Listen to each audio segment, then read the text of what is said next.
Hello दोस्तों, कैसे हो आप सभी। आशा करती हूँ आप सभी स्वस्थ होंगे। मैं आप सभी का अपने चैनल हिंदी क्लासेस में बहुत बहुत स्वागत करती हूँ। जैसे कि मैंने आपसे कहा था भाई, हम हिंदी साहित्य के वन लाइनर क्वेश्चन करेंगे और चैप्टर वाइज करेंगे। ठीक है, जितने भी हमारे कवि है, लेखक है, ग्रंथकार है, आलोचक है, हम उन्हीं से क्वेश्चन आंसर करेंगे जो डीपली हमारे पेपर में पूछे जाते हैं क्वेश्चन आंसर, चाहे वो कथन हो गए, चाहे रचनाएं होगी। ठीक है, तो आज हम करेंगे भाई हिंदी साहित्य लेखन की परंपरा के महत्वपूर्ण प्रश्न उत्तर।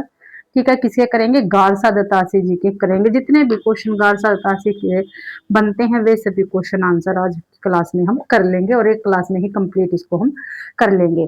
और इसके साथ साथ भाई हम एनसीईआरटी की भी क्लास स्टार्ट करूंगी मैं आपके लिए। ठीक है, उसके भी पहले हम लेसन कंप्लीट करेंगे, फिर इसमें से जितने भी छोटे छोटे क्वेश्चन है, डीपली क्वेश्चन है जो हमारे स्क्रीनिंग में या पीजीटी में या टीजीटी में पूछे जाते हैं, वो हम करेंगे। अगर आप चाहते हो मैं एनसीईआरटी की बुक भी कराऊं तो मैं वो करवा दूंगा। अगर आप ये चाहते हो मैडम क्वेश्चन आंसर करा तो सिर्फ मैं क्वेश्चन आंसर भी आपको करवा सकती हूँ भाई। ठीक है, अगर क्लास पसंद आए तो क्लास को ज्यादा से ज्यादा शेयर करना है, लाइक करना है और कमेंट आप जरूर से जरूर करें भाई। ठीक है, और चैनल को भी सब्सक्राइब जरूर से जरूर करना है। ठीक है, पीडीएफ आपको टेलीग्राम चैनल पर मिल जाएगा तो उसको आप ज्वाइन कर सकते हैं। तो पहला क्वेश्चन है भाई आज की क्लास का अपना, हिंदी साहित्य के इतिहास लेखन का सबसे पहले प्रयास कौन से विद्वान ने किया था? तो किसने किया था भाई हिंदी साहित्य के इतिहास लेखन का सबसे पहले प्रयास किसने किया था? तो फ्रेंच विद्वान गारसा दत्तासी जी ने किया था हिंदी साहित्य के इतिहास लेखन का सबसे पहले प्रयास। दूसरा क्वेश्चन है अपना, गारसा दत्तासी की पुस्तक का नाम क्या था और इस पुस्तक की रचना कौन सी भाषा में की गई थी? जो गारसा दत्तासी जी है, जो फ्रेंच विद्वान थे, उनकी पुस्तक का हमें नाम बताना है। ठीक है, और ये बताना है उस पुस्तक की भाषा कौन सी थी। तो गारसा दत्तासी की पुस्तक का क्या नाम है? इस्तवार द ललित इंदो ये हिंदुस्तानी। ठीक है, ये पुस्तक का नाम है भी, आपको ध्यान रखना है। और यह फ्रेंच भाषा में थी गई। ठीक है, जो इस्तवार द ललित इंदो ये हिंदुस्तानी ये फ्रेंच भाषा में लिखी गई पुस्तक थी और इतिहास ग्रंथ था। अगला क्वेश्चन है, इस्तवार द ललित इंदो ये हिंदुस्तानी, ठीक है, पुस्तक का प्रकाशन वर्ष क्या था? तो क्या था भी पुस्तक का प्रकाशन वर्ष? ठीक है, जो ये पुस्तक थी इस्तवार द ललित इंदो ये हिंदुस्तानी, ठीक है, ये दो भागों में विभक्त थी भाई। और इसका प्रकाशन क्रम से 1839 ईस्वी में और 1847 ईस्वी में हुआ था। पहले भाग का प्रकाशन हुआ था 1839 में और दूसरे भाग का हुआ था प्रकाशन 1847 ईस्वी में भाई। ठीक है, अगला क्वेश्चन देख लेते हैं, इस्तवार दला लिटरेचर इंदो ये हिंदुस्तानी ग्रंथ को किस समिति ने मुद्रित करवाया था यानी छपवाया था? कौन सी ऐसी समिति थी जिसने इस ग्रंथ को छपवाया था भाई? तो इस ग्रंथ को ग्रेट ब्रिटेन और आयरलैंड की प्राच्य साहित्य, ठीक है, कौन सी प्राच्य साहित्य अनुवाद समिति की ओर से पेरिस में मुद्रित किया गया था भाई। अगला क्वेश्चन है, द्वितीय संस्करण के 3 भागों का प्रकाशन कब हुआ? ठीक है, जो हमारा ये द्वितीय संस्करण था भाई, ठीक है, इस बुक का इस्तवार द लिटरेचर इन द हिंदुस्तानी, ठीक है, दूसरा संस्करण था। ठीक है, इसके जो 3 भाग थे, ठीक है, इसके 3 भाग थे, पूछा गया उसका प्रकाशन कब हुआ था? तो 1871 ईस्वी में हुआ था भाई उसका प्रकाशन। अगला क्वेश्चन है, गार्जर तासी के ग्रंथ में कुल कितने कवि थे?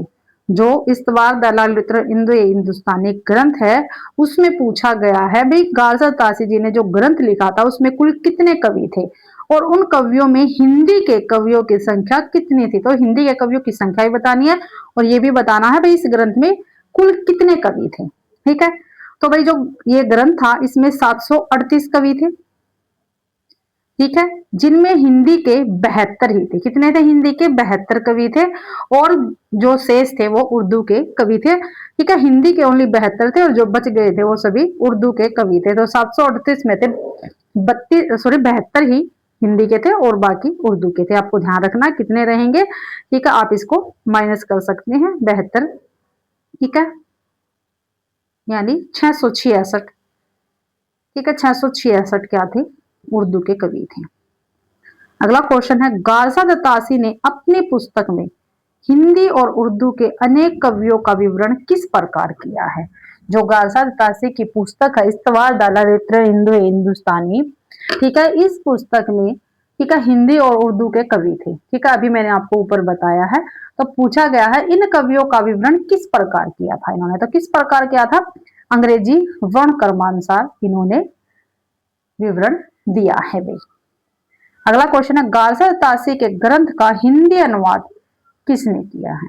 जो गार्सर तासी जी का ग्रंथ है इस्तवार दालित्र हिंदुस्तानी, ठीक है, इसका हिंदी अनुवाद पूछा है किसने किया है और किस नाम से किया है, ये भी पूछा है और उसका प्रकाशन वर्ष भी हमें बताना है। तो भाई गार्सर तासी जी के ग्रंथ का हिंदी में अनुवाद डॉक्टर लक्ष्मी सागर वार्षण्य जी ने किया है। ठीक, और किस नाम से किया है, हिंदुई साहित्य का इतिहास, हिंदुई साहित्य का इतिहास नाम से किया है इन्होंने अनुवाद। ठीक है, हिंदी में गार्सर तासी जी के ग्रंथ का क्या नाम है, इस्तवार दाला लिटरेचर इंदो ये हिंदुस्तानी, और इसका प्रकाशन 1952 ईस्वी में कराया गया था। जो हिंदुई साहित्य का इतिहास है इसका प्रकाशन 1952 ईस्वी में कराया था। अगला क्वेश्चन है पुस्तक इस्तवार द लिटरेचर इंदोई हिंदुस्तानी में जो इंदोई और हिंदुस्तानी के लिए कौन सा अर्थ प्रयुक्त किया गया है। जो इंदोई है इसके लिए भाई कौन सा अर्थ हमें प्रयोग में लाया है, भाई जो गार्सर तासी जी हैं उन्होंने इंदोई शब्द के लिए कौन सा अर्थ प्रयुक्त किया है और हिंदुस्तानी के लिए कौन सा अर्थ प्रयुक्त किया है, ये क्वेश्चन में हमसे पूछा है।